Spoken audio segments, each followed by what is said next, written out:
So today we have a very good friend of mine. His name is Matt Teifke. Did I say it right? Teifke.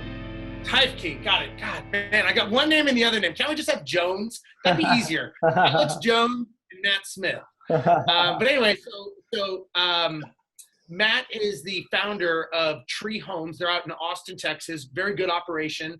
They're kind of, they're growing. They're a budding company. They're out there grinding it, trying to figure their way.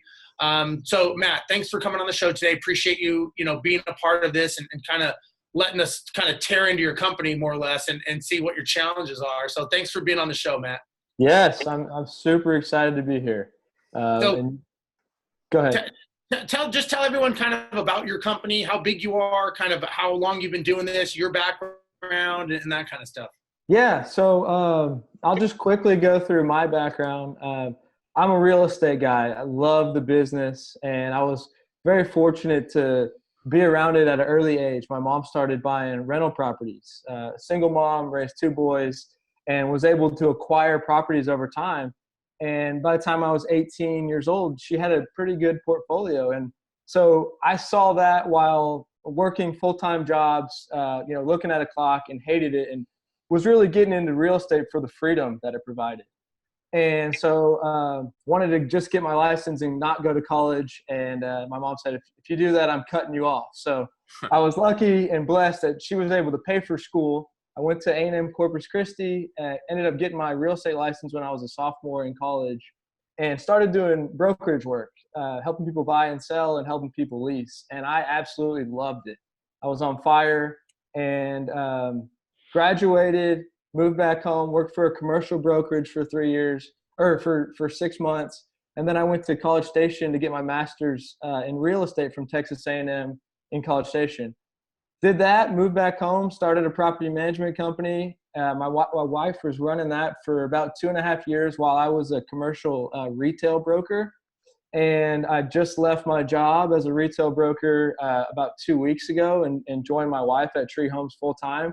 So there's some challenges within that aspect and personal things going on with me seeing an opportunity with my wife and trying to grow this business, but at the same time, just really learning the business and learning what everyone does and what their roles are, and trying to be the leader that is here now and is getting people to change their ways and setting expectations for employees. Those are big challenges of mine. But right now we manage about 190 single family homes. We've got 3 20-unit apartment complexes and 2 HOAs, totaling 150 HOA units. So 190 plus 150? Yes, sir. All right, sir.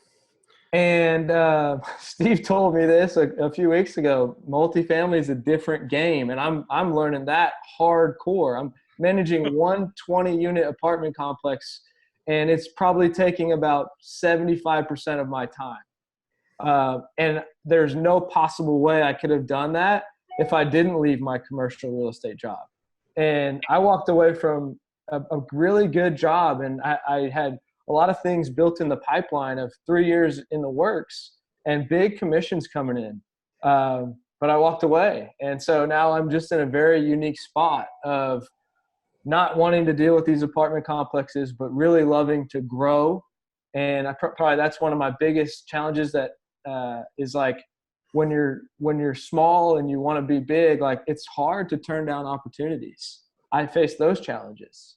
Oh, 100%. I get it. Steve, I have a quick question.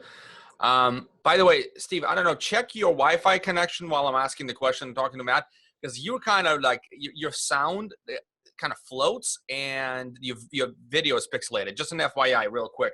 So Matt, how many employees do you have to manage the current portfolio? Right now we have 7 employees. 7 employees? Yeah. So we're, full-time. And I've basically taken a gamble on a couple of these guys. They're more like marketing and BDM. I set this up in order to grow. Like, we're prepared to grow, but we are definitely overstaffed. Okay. So staff for growth. That's what I hear.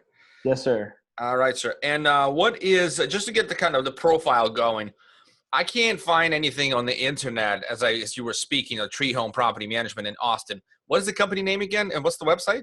So maybe the problem is it's TRE. It's trehomes.com. It's like Trey. Like Trey, yeah. It's TRE for Teifke Real Estate. And my wife put a little accent over the E and says it's a long E, so it's Tree. And I just go with that. Tree, okay. Tree Property Management, Austin. Let's try that. Gotcha. Okay, and so 7 employees, staff of growth. What have your growth? I mean, what were the more successful growth channels over the last 2-3 years? Like, where are most of your business coming from? Like I would say 90% is coming from me networking. I do a ton of networking, bigger pockets, all the Facebook groups. I try to, one of my strategies is meet as many people as I possibly can. And by doing that, I've kind of run into a company that has 40 properties and, you know, just these connections that have led to some big chunks of growth. And now it's more consistent referrals through realtors that I've met. Gotcha. So is Trey Homes, trehomes.com is your website? Yes, sir. Yes, sir. I see a podcast that says Young, Wild, and Financially Free. What is that all about? Tell us more about that. So Andrew is my marketing guy. Him and I grew up together, and we get on there once a week and just talk about real estate, what we're doing, things we like. It's just kind of something that we like. We try to add value, but we also have a lot of fun by doing it. We bring people on and interview them, and we build relationships by doing it that way. 100%. Wow. Okay, that's awesome. So you're actually running your own podcast, and are you getting any mentions, any feedback? Is anybody telling you it's working? We are.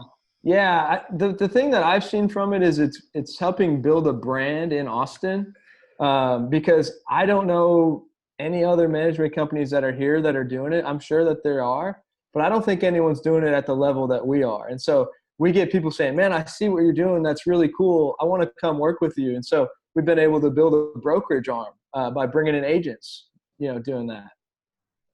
Awesome.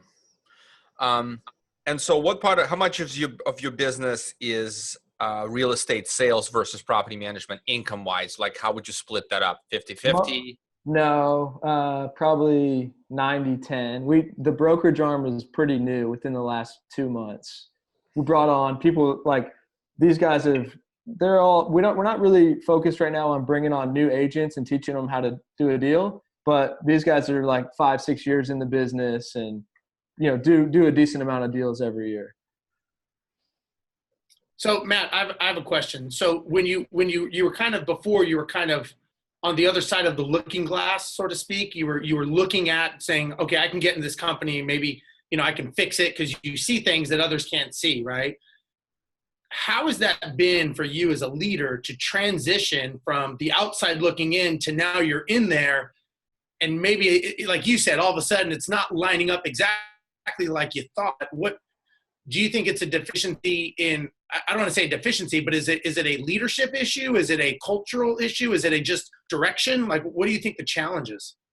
Yeah, I think it's all everything you mentioned. Expectations are one, and like, what do I expect? That's a brand new thing. I think it's a leadership issue, because I need to be having those meetings and telling people, hey, this is what you need to do. And that's not a strong suit of mine. I'm more of go do my thing, lead by example, show that this is how I would do it, and I hope you can do the same, and we work together, versus this is what I expect of you. Yeah, like a visionary as opposed to the integrator, if you were to go off the traction book, so to speak, which is kind of like me and Pete, right? I'm the guy that can get everybody riled up and cheered up, but I'm not necessarily the guy that can get everything implemented to be able to swallow it. That's kind of Pete's role. Yeah. So how do you, in your mind, how do you pick that apart? How do you dissect to get people to follow you as a leader? Because that's tough. It's like leaders don't just arrive; they're created. You know, you take good employees and you make them great by great leaders. So how do you think you do that? Man, it's very hard to answer, because to be 100% honest, I don't know. I'm literally just in the beginning of that. Would love for you guys' advice. What I think is, in my opinion, probably the biggest thing is communication, and just having constant communication and knowing what everyone expects and what the goals are and how are we getting there. But I love your advice. I mean, I'll give you just a quick example, a couple things, just to get real. I mean, this multifamily deal, it's a learning curve, right? And there's things that we have no idea how they work. And from the owner's perspective, we're not doing a good job. So he has to oversee it and check us out. And I got in a fight with him this morning. I was like, I feel like I'm an employee, and this is a role that I'm not used to, and I don't like it. And I felt disrespect. And when I feel disrespect, I don't show respect back. And I'm telling you this because I want to figure it out. So I had to communicate that with him. And he said, to be honest, I'm scared. And I just feel like things aren't being handled. And so and then I got to be the one that starts handling it and making you feel better. Here's Alex, my take on that. I'll let you take that, Alex. I've got an idea, but I'll let you answer. Yeah. Thank you for that, because it's very raw and very, very sort of specific to me. So this example, this is how your company gets to learn while actually earning revenue and doing. So I do not personally look to make significant income or profit against my project-based accounts. And project-based accounts is something that we're learning. We with the right mindset, we go into that account and we say, okay, we're going to solve, let's call it direct mail and multi-channel marketing for you. Let's lay it out. Okay, this is how it's going to look like. And we allow the customer to provide as much feedback, as much direction as possible, especially if they're experienced with that particular, and they've seen what works. They just want somebody to help them put it all together and implement it, right? We'd allow, there's a lot more freedom for our customer to express their opinions, and we'll listen. There's a lot of collaboration, and we're not making any money on that. But it's intentional. Like, we have to have profit centers that finance the experimentation. So I call this, I call this an experimentation. So that's kind of how I look at it. So it's okay. The only thing is, Matt, are you going to multifamily? Do you want to be in the multifamily? Is this the right kind of path for you? And if it's not, you got to start thinking about how to wind that down. Here's my, yes. Go ahead. I would say, in my experience, Matt, I'm not sure if Alex answered it the way I was thinking. I think that whenever you have a situation, there was not clear expectations from either side conveyed to the other party. So either he was thinking you were going to do something else, or you thought of something else, but the communication between the two parties, so you didn't have an expectation meeting. Whether it even could have been, hey, you know what, we don't know what we're doing. We're going to make some mistakes. You have to be okay with us making mistakes because this is new to us. Yep. And there's a chance we're going to totally screw this up, and you have to be okay with that. Yep. And I, when Pete and I first started, I used to be the guy that's like, we were operating out of Pete's, spare bedroom, and I was putting on we were this huge company, but at the end of the day, we would tell them, look, we're still new at this. Like, we're going to make mistakes. And I would rather have them not hire me than to break with us and fire us down the road. And, there's one thing to have the perception, but when the rubber meets the road and you're talking to someone and you're telling them, look, you know what, there's a chance that we could screw this up. You have to be okay with that. And that's the reality, because if not, what happens is he has one expectation, you have another, and there's this, huge gap between the two parties. Yeah. And you're like, well, I thought what you were doing. And you're like, hey, I thought you knew that I was new at this, and I'm not even sure I even want to go down this path. Right. So that's what I would say.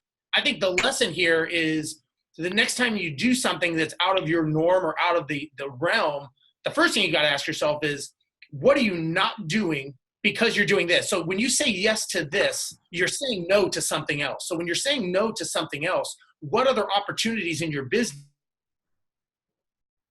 I was talking about kind of this incubator. My question to Alex is, what other opportunities that you know how to do, that you're operating on 8 cylinders and you are firing off on this, what are you saying no to in that, so that you can test and experiment on this? Because you're stretching bandwidth, and you're gonna be alternating focus. You're not going to be doing joint focus. So my thing would be is, this is what I'm learning myself personally, is by me trying to say yes to everything, I'm really saying no to everything because I'm not focused on it, as opposed to just saying like we do. You know, we do single family properties. That's all we do. We don't do low end. We don't do rehabs. We manage an asset, and we do very good because we focus on that so intently. We say no a lot of times because we want to say yes to that one thing and expand it. That's just what I have learned. Alex, I mean, what do you think? Spot on. Well, this is exactly the approach you take. So there's three core success principles that I subscribe to, that I've sort of built for myself as a guide in running any business, in my opinion. And there's one is a purpose, right? You have to have a purpose. So that is very, very that is very specific. You need to have a destination, and that purpose needs to be communicated to your team, and that drives the culture. So Steve is really good with that, right? His company, they know exactly where they're going, exactly. And the team is sort of understands, and everybody's aligned. And so purpose is clear. Once you know your purpose, you got to know your numbers. Next thing is you got to know your numbers. You don't know your numbers, you have no business to be in business, right? You really need to understand this. And look, if you're not making money, it needs to be on purpose. It cannot be by accident. Right. And the last thing is the culture of experimentation. It's constant experimentation. So that's what we flow in to this conversation, Matt. This is the experiment for your company to understand the nature of the multifamily business. And I want to get an answer from you. Is this something that you want to do as a company? Is this a growth avenue for you? It's so it comes back to you saying purpose. So I have failed at honestly, I failed at the first two. I failed at purpose and knowing the numbers, because the way I think, right? And I've passed on culture of experimentation, flying colors, A++, because that's my brain. I'm a risk taker, and I'm just like grow. I would tell you right now, in my mind, with what I'm thinking, and I'm getting to a plan, is no, I don't want to do multifamily. And they gave me part ownership of this multifamily complex, which really kept me on, right? And they're looking at a 181 unit deal that they have under contract. That's a lot of equity. And so it's like Steve said, it's like understanding how to say no. And I'm not very good at that. I need to know how to say no, because I like to take every opportunity that I can find. That's probably my biggest flaw, is that, and also being patient and kind of waiting things out.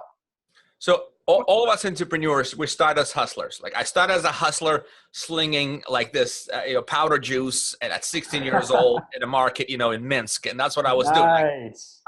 You hustle, and at some point, that hustle really kind of brings you to where you are today, right? That hustle is really that's what made you, but it's not necessarily what's gonna push you forward, depending on your vision. If you want to continue to be a hustler, that's all good. A lot of people do. Like, Gary Vee has had to turn from a hustler into an entrepreneur, and now, he's going to probably mature into a manager eventually. He cracks me up with his coffee mug sales. Have you been seeing any of that? I have not seen. No, I've not seen those. He goes to garage sales and he buys things, and he'll buy a coffee mug for 20 cents and sell it for $18. And he's like so pumped up about that. Yeah, he's talking big words about that, and teaching all the kids like, hey, you all, entitled people, go hustle and do that. But I understand it. So it's look what shoes I'm wearing, real quick. Look what shoes I'm wearing. Gary Vee, man. No, I actually look, man. You got into these marketing. I actually looked at his shoes, but I decided to pick up this for like half the price, bro. There you go. Are you guys done? Yeah, the Love Fest is done, Steve, please. So I would say, Matt, I would say that, I wouldn't say that you failed. I don't think you look at it as a failure. I think you look at it as you've learned a valuable lesson. And I think one of the valuable lessons that you've learned, and I think what you're going to learn more and more, is you tell me if I'm wrong, this is just my guess, is that you went from a broker, commercial broker, doing commercial real estate, where it was just you. You didn't have a trail of people behind you. Right. Now, so if you wanted to do it, if you wanted to get up at 5 a.m. and go hustle, you would do that, and it wouldn't bother anyone else. But now it's not you doing this. You have 7 people in trail of you. And now your decision affects them. So your decision to say yes is maybe stressing them. And you're going, okay, I have to think about there's a train behind me. And if I make a sharp left turn, am I going to derail what they're doing? And that's a hard thing as a leader, because you're going from a self-thinker to a leader with people behind you, like Alex and myself. When you have a lot of staff, you can't make that sharp left turn anymore, right? You have to really think about it. You got to start leading that turn, going, okay, you know what? In 3 months, we're going to look at this. So I don't know if I would look at it as saying I failed. I would look at it as saying, okay, you know what? That was a valuable lesson. Thank God I didn't lose any money or anything. And the fact that they're giving you equity is great, but maybe you take that equity position and say, you know what, I'll use that money to go get a management company, use those fees to manage it. I still have an equity position in it. I'm still part owner in this, but I'll deal with another management company that handles that. And that's their focus. Because if you ask a multifamily property management company, you do single family, 99% of them will go, no, we don't do single family. It's just not our deal. But a lot of people that do single family think that they should do multifamily. So it's interesting. And what I found is a lot of the multifamily companies, they're bigger companies, right? They're structured, they're bigger, and they have to be. So if you look and take their lead, they stay in their lane, right? They don't sit there and go, yeah, we could do single family. But they don't, because they're running a business and they're staying so vertical. And it's one of those things, the more specific that you get, the more successful you'll be. So it's almost like saying yes. Being successful is actually saying no more than saying yes. And that's what I'm learning, because I'm like you, Matt. I'm a yes guy. Someone says, you want to do that? Yes, yes, yes. But what I'm learning is I've got a bigger train behind me. And every time I say yes and jog and jog and jog, next thing you know, as I keep tacking each direction, these people, they're not doing a job. Yeah, you're getting cut off, Steve. Oh man, yeah, it was kind of in and out a little bit for a while. The Wi-Fi gremlins are catching up with us. Don't use this room anymore. Was that? I know. Is that? It's still breaking up. So I don't know if you want to. Yep. Turn off the video, maybe. He was on an epic rant, man. It was really good. It was really good. Yeah. Wow. I was very surprised that it was Steve who was teaching that lesson, because he is very much opportunity focused, right? And like, I'll introduce him to a person. He's like, yeah, I'll meet them. And like, you're gonna speak here? Yes, I'll speak here. Are you gonna do this? Yes, I'll do this podcast. So, Steve, that's actually very. Is that any better, bro? A little better. Yeah. So is that better? A little better, but still in and out. Damn. All right. We got you. Go ahead. So yeah, keep going. I'm going to see if I can fix it as we're going. But like I said, the thing that I have learned is that you got to be able to tack, and you got to be able to be very careful when you start going from one direction to the other, because what happens is that direction here, that direction there starts moving people behind you, who are your employees, all of a sudden start having problems. And that's where you got to be the most careful. I'm going to try to come in on my phone. Steve, can you hear us? Yeah. Good luck. So, Matt, let's walk through a little bit of your vision. I'm really interested in how you see things, because this is so near and dear to me, right? I was in the very same situation. I started the company in the garage, and I am the guy who goes all these different directions and chases opportunity. The one thing that I was very clear on is we're not going to work anywhere outside of the property management realm. So we're a marketing company that solves growth for property management companies. And we had lots of opportunities, vendors, people like my company who services the industry. There's a lot of people who we could have worked with and make decent money. We said no to that. So that I was good at. But within the lane, I still had too much oscillation back and forth. And the team finally sort of just, once we're beginning to implement EOS, we're now sort of getting really, really, really focused on a specific subset of the market who we can really solve issues for. For example, I can't really solve 100 to 150 unit person's problems in terms of growth. There's just too much missing and not enough revenue. They need a hustler like yourself. Okay. And a lot of these companies don't have a hustle in them. And so what happens is they're like, I'm paying you $500 a month. I want 100 units next year. Like, well, that doesn't exist, right? It just doesn't exist. Right. But sometimes, even when expectations are set, people just kind of ignore the reality, and they just like think, okay, well, this is gonna make me like this $500 a month is gonna solve everything for me, and it's not gonna happen. So anyway, interesting. I like that. That's a very long explanation to like really niching down on a specific. In your case, I would say specific type of property, specific area. And then once you get that down, building what I call CBUs, complementary business units. I wouldn't start building those. I would start with a very healthy, profitable portfolio. And then you have this, what is he calls it, Greg Crabtree calls it launch capital. All right. So you have your portfolio, you have profitability, you've shown, in numbers. Then you designate a launch capital that you can then use. So you're like 2 years out, bro, from, I think, truly having the launch capital enough to start building a sales division, start building maybe an investor services division. I see what you're saying.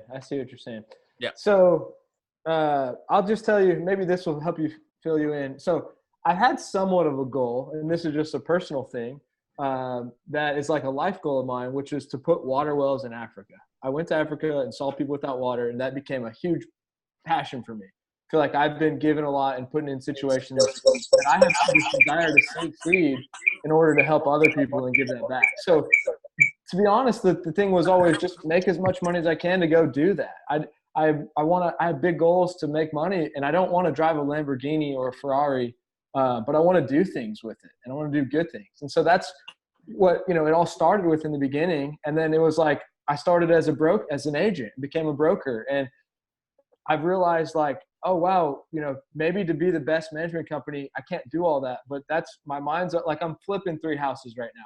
I'm a real estate guy. And I never wanted to, my goal when I started wasn't, hey, I want to build the best property management company I can. It was just like, here's a problem. Here's some properties that I can manage. And all the brokers that I ever worked for said management was like the moat around the castle of a real estate company. And I guess the challenge is shifting from a real estate company to a property management company. And that's like the decision that I have to make. Can you guys hear me now? Yeah, we can. Yeah, and you're Steve, good. you were on an epic rant when you got cut off, man. No, I was listening. I was downloading on my phone actually, so we're good. So, all right. So here's what I was listening to everything you said. So here's my take on this, Matt. Is property management. Let's just say, I always say we're like the trash men of real estate, right? Yeah. No one really wants us, but they need us, right? We're like the ugly sister of sales, right? We're kind of the people that get picked last at the dance, right? But we're vital. We're necessary, right? And what I've learned is that I think you're looking at this as a technician. You're looking at this you keep saying a lot of the words that you say are, you're flipping properties and you're a property manager and doing this. You haven't once said that you're a business person, and you haven't once mentioned that you own a business. And so what Alex is asking you business questions, Right. acquisition costs and this and that. But you're talking technical terms of being a property manager and having real estate. And in my opinion, is that real estate is a strategy to get you to where you want to go. So like you want to do the wells, right? You want to do the wells in Africa. This is a strategy to get you there. So when people ask us, when they ask me, what do you own? I don't just say I'm a property manager. I don't even sometimes say that I own a property management business. I own a business. That business sells widgets. That widget just happens to be a customer service visit. We sell dreams to investors to be able to get to their wealth dreams. Their dream is they have a strategy. Their strategy is to buy real estate, own real estate, and have that over the term. So it's one of those things I think you want to be careful the words you use because that becomes your life. And like I said, up until this point, everything you've said, you haven't once mentioned business. Yeah. Now you've talked passion. Like you said, you're a passionate person. You're a visionary. And that's why people, like you. And that's why they come to you. But you got to remember at some point, you are now a business owner. Right. And that's Like it. that's when I asked you about that shift. And that's why you have to start thinking less, I don't want to say less emotional, but more, okay, if I was the CEO of a company, and look, I know guys that have 5, 10 companies and they run them very successfully and they work less than I do, less hours in a day. And I'm like, how do they do that? How are they working less? And it's because they're so focused. When they're focused on something, they're focused. And I remember one time, and I think I've said this before with Alex, is I was talking to a gentleman, very, very, very wealthy. He had met and he said, hey, let's set up a meeting to talk. I'd like to hear what you do. And I said, absolutely. So I'm thinking maybe we'll go to lunch. Maybe we'll hang out with this guy, spend the day. This is multi-millionaire. I go to meet with him. He goes, you have 12 minutes. And I was like, 12 minutes? And he's like, you have 12 minutes. And I'm like, he goes, I'm sorry. He goes, I want to hear you. But he goes, I have to protect my time. The one thing we don't have more of is hours in the day. He goes, if I give you all my time, I'm not giving my time to something else. I'm not giving my time to my business. I'm not giving my time to my family. He goes, so it's not a matter of being nice. It's a matter of I have to say no to you so that I can say yes to other focuses. And I thought so I spent 3 minutes trying to figure out what I was going to ask him. So now it's down to 9 minutes in my day. But it was a very valuable lesson to me to realize, like, okay, you know what? I have to protect my time. And sometimes saying no more than you say yes is actually the best thing you could do for your family. It's the best thing you could do for your company. It's the best thing you could do for those 7 employees that are believing that you're Matt, the business owner, not Matt, the real estate guy. And I think that's what I mean, Alex, do you agree? Am I off base here? Not off base at all. This is 100%. I just want to hear from Matt. What is let's want to flesh out this vision. So I think doing something good with your money like that can really drives you and just it dispels all the doubts and it doesn't, you don't have to second guess yourself. You want to help people with your acquired wealth, and you're going to go acquire that wealth. That's awesome. First of all, have you done anything about it yet? Just started. Been thinking about it for a long time. My whole goal was the management income every month to get to a point. This is what I always told myself, where I could do the ultimate dream would be $10,000 a month, which would be 2 water wells every month from the property management company. I had a meeting with a guy last week that is from Africa. He's a pastor here, and he gave me 3 things to look into. So I told myself I want to put one in before the end of the year. That was my goal.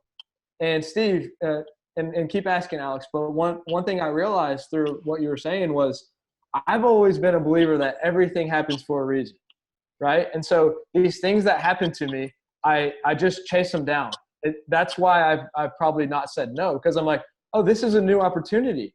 This is some equity. This is a way to grow. Yes. Where does this lead me? Next step.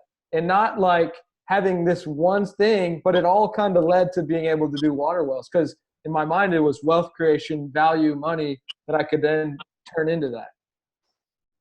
By the way, the one thing I would, real quick, Alex, before you say that, the one thing, Matt, that I would think that you should change your mindset is things don't happen to you, they happen because of you. So these people are coming to you because of who you are. They're not just happening by chance, right? These people don't just find you out of luck. They're finding you because of who you are. So it's because of you that these things are happening. And it's a difference, in my opinion, of being successful and going after that success, or saying, well, these things are falling in my lap. And, you're not going to get a nuclear physicist to drop some nuclear information in your lap and go, hey, this is just falling in your lap. Do you want to go and create a fusion center?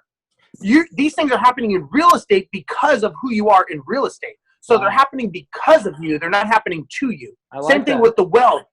The well thing is happening because you are focusing. The question I would ask you is, when it comes to these wells, is are you being responsible enough with the opportunity that you have to fulfill this? And what I mean by that is, people are giving you this opportunity and you're like, yeah, I'd like to do this. But the graveyard is full of people with great ideas that were never acted upon. So you have a great idea. You have an opportunity because of you was presented to you. And are you letting it fizzle? So you're doing a bunch of other things. You're going, I don't have time to deal with the wealth, but I'd like to do it. If you don't have a set time, if you don't have a set date, if you don't have an expectation, it's never going to happen because it's just a dream. I agree. So, are you being responsible with the gift that you're given of somebody saying, Matt, I want you to do this. You doing this and being successful with Wells, you may have to say, you know what, I want to do this, but I can't do this right now because I have to focus on this to get this going, to get the revenue going, to be able to do this. Now, me, the old me, would have said, yes, yes, yes, I'll do it all. And I wouldn't have gotten any of them done. The wells never would have happened. The apartment complex would have been a disaster. And I never would have made the revenue from the property management company. That would have been me, right? That's what I would have done. And so, like you, right? You and I are very similar. So I would just say that, they're happening because of you. They're not happening to you. And you have to sit there and you have to decide. Sometimes saying yes to something means saying no to it right now so that you can focus and say, okay, this is the plan. The plan is here. I've got to say no to all these things to get to it. Right. I like it. Go ahead, Alex. Well, I was just going to work backwards you say your ultimate goal is to spend $10,000 a month, and help sort of pipe $10,000 a month into the well building in Africa. I think that will make a significant change in hundreds and if not thousands and tens of thousands of people's lives. So that's a very, very good goal. My question is, when do you think your ultimate, what does that mean? Is it a 20-year goal? Is it 5? Is it 3? It would be 5. Yeah. Five years to consistently do that. All right. Let's work through it. I'm just work through this with you for a second. Okay. So Yeah. If it's a 5-year goal, would you agree with me that you cannot afford to pipe opportunity and growth capital out of the company unless you get to a certain scale? You can't do 10,000, but I think you should start early. So what is the percentage of profit or of revenue do you think you're willing to give up without hurting the company? Percentage of revenue? Yeah. Not much. Right now we're like I said, we're overstaffed, but at the end of the day, like if you're talking big picture, like if I was able to just live, like I would put as much as I possibly could. Okay. Does that answer your question? So that's fine. We can work with that. So let's say you're going to put 2% of your company revenue into this. Okay. Or let's say 10. Let's say 10. 10%? Yeah. I think 10% of revenue is tough. That's very, very aggressive. And here's my question. Is your train behind you aligned with that vision? Right. Is that something you sold to people? And yes. They are. It's kind of like, yes, I can't say like they know that this is happening by this date, but when Steve said who I am has attracted people, the people that are on our team, they think they believe in me and they believe that I'm a man of my word, and I've conveyed that. Like, this is why I'm doing this. All right. So this is very, very significant. You can actually help make this work a lot faster if you kind of focus and be specific on a number. So if it's 10% of revenue and it's $10,000 a month, what do you need to make in 5 years in monthly revenue, Matt? 1.2, right? Well, in monthly revenue, that'll be 10,000 times 10. Yeah, I meant 1.2 a year. Oh, yeah. you got. I love that, man. You're fast, man. You're quick. You snap it. You snap these things. So 1.2 million is your annual revenue, and where are you at right now? 350. All right, I think you're gonna get to 1.2 in 2 years. Yeah, I think so. So the ultimate goal is not really the ultimate goal. It's like, well, okay, I'll get there. And you got to plan. So you build the plan. So you see now there's not much. Now it's not that scary, man. Look at that, 350 to 1.2. It's not that scary. Right. But I think that's kind of how you got to think about it. And then once you have that plan, I would just simply, again, very high level it up. 350 this year.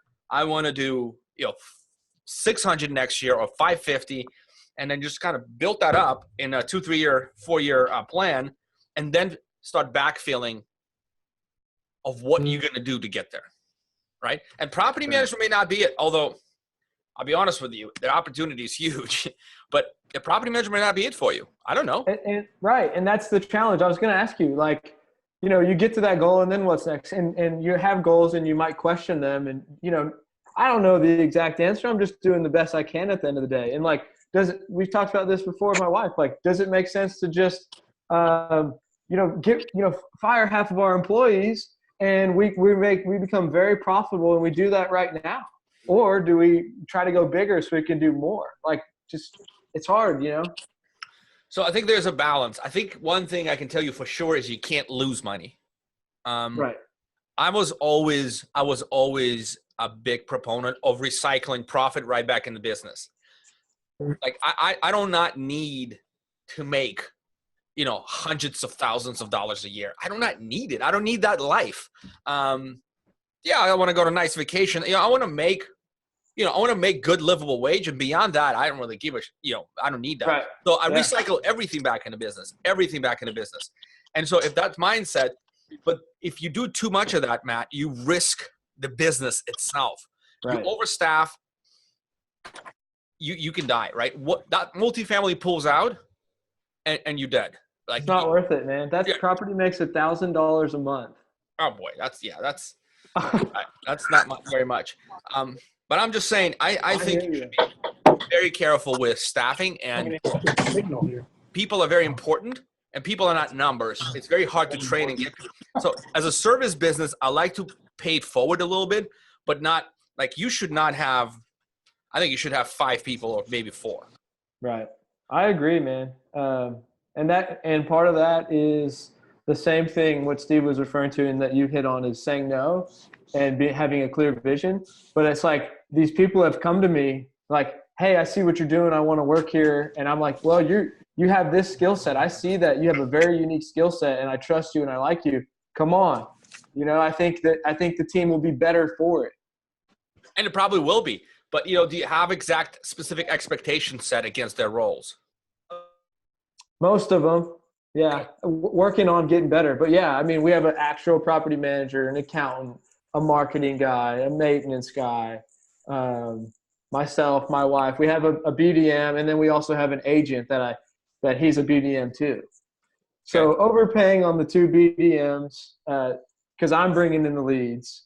And then the marketing guy, I'm paying him a salary, but I like what he does. I like the podcast, and we do Facebook Live, and he's very creative, and he loves being on camera. I'm really lucky with him. He's a guy that I've known since 4th grade, and his whole thing in life was he wanted to be an actor, and so now he's kind of being able to do that. And put a KPI against his performance. You can't. So again, this is a business, and I hire friends. My wife works with me. I have nothing like that. There's nothing better than working with your friend. Yeah. But look, my wife and they know this very well. I am not going to play favorites. In fact, you got to work harder to earn my. You got to set the example for others. Right. Not like take any shortcuts, anything like that. So the KPIs, all the expectations are very, very, very specific, and so make sure you have the marketing is not that easy, but it's not that difficult to set KPIs. You want outcome, bro. Your company needs outcome. It needs lead flow. If you're the guy who's shouldering all the lead flow, all that marketing is just game. Like it's just game. You're playing games, right? But if it's actually bringing the bacon, right, bringing the leads, then you want to optimize and maximize and figure out how to do it. I'm not saying he's doing a bad job. He's probably doing an awesome job. But just be. Yeah. Careful. No, dude, I 100% hear you. I think one of the big takeaways from a lot of this is that it's not enough to just lead by example. That you have to have systems and KPIs and expectations and communications. That's what I think my biggest flaw is. Like, I've just been like, hey, I'm going to go do this, and hopefully you're on board and following. I recognize myself in what you're saying. Absolutely, 100%. And that's a phase, and that's a fun phase. You growing up, you got to break yourself a little bit and remodel yourself, but you will love who you're going to be, man. I think also, Alex, I think also is what happens is, entrepreneurs don't fail because we don't work hard, right? If we had 25 hours in a day, we will work 25 hours. We fail because we don't plan and we don't have structure and we don't have vision. And so, like I would ask Matt, like Matt, like your opportunity when you came in, when you stepped in 2 weeks ago, your opportunity with the team would be to sit down and say, look, guys, this is the vision. We're going to Disneyland. This is we're going to go to Disneyland. This is the end result of the company. this is what we're going to do, because your job is to lead and inspire them. Now, after you tell them you're going to Disneyland, that's the goal, right? That's the vision of the company. Then from there, you say, okay, guys, the way that we're going to go to Disneyland is we are going to take, the 10 freeway to the 405 to the 91 to the 5 freeway, and that's how we're going to get to Disneyland. And that is what's called the strategy. And that is how you, the leader and the visionary, inspire people. Like they say, when people tell me I have shitty employees, you get the people you deserve. The reason you're getting shitty employees is because you don't have a vision and you're not inspiring them. Now, you're doing a great job of inspiring them. The challenge that you're going to have, Matt, is once that cheering and that inspiration wears off, they're going to be going, okay, well, we were all excited, but now what? And you're going to be tired of running around getting leads, doing this, because what you're going to see, Matt, is when you become the leader of the company, you don't have time to go to these events, right? All of a sudden, you're going to be like, wait a second, I'm not making money. I'm paying this guy a salary. Why aren't you going to these events? I got P&Ls. I got margins. I got a network. I got to go to, PM Growth Summit. I got to go to all these events to learn to be a better leader. I can't be an operator. That's why you are there. And they're going to go, yeah, but you've been inspiring us, but there's no back end to it. It's like a paper tiger. And so I think that's going to be something you want to be very careful of, that you can over-inspire. I think that's why Pete and I do so well, is I'm great at inspiring, but I don't have that back end structure. Pete walks in and says, you're doing this, you're doing this, you're doing this. And he's good at it because he's like, look, I'm not here to be your friend. I'm here to make this thing work and make us all successful. And right. That's, you and Lexi have that ability to have that, but you got to be careful not to burn yourself out. Right. I think that's a very good point to kind of close this out. Matt, it was a pleasure meeting you, and I love your mission. And I think people without mission, no matter how carefully they plan, they will never, ever outpace people on a mission like yourself. So I admire that. I appreciate that. I wish you a lot of success. Let's connect through email and keep up. I want to see you win big. And thanks, man. It means a lot. Steve, thank you very much for your time, bro. Your wisdom today. You're shining, even despite the audio problems. I think I've learned a lot from what you said today. So that was great. Yeah, for me, both of you guys, I really, really appreciate the advice, and I think there's a lot of wisdom. I've been taking notes the whole time, so I'm excited, and I 100% agree. You guys are right. So just learning and growing and trying to get better. Awesome. All right, guys. Thank you very much. Thank you for listening and watching. Until next time, be well. See you guys next week. Thanks, guys. Bye-bye.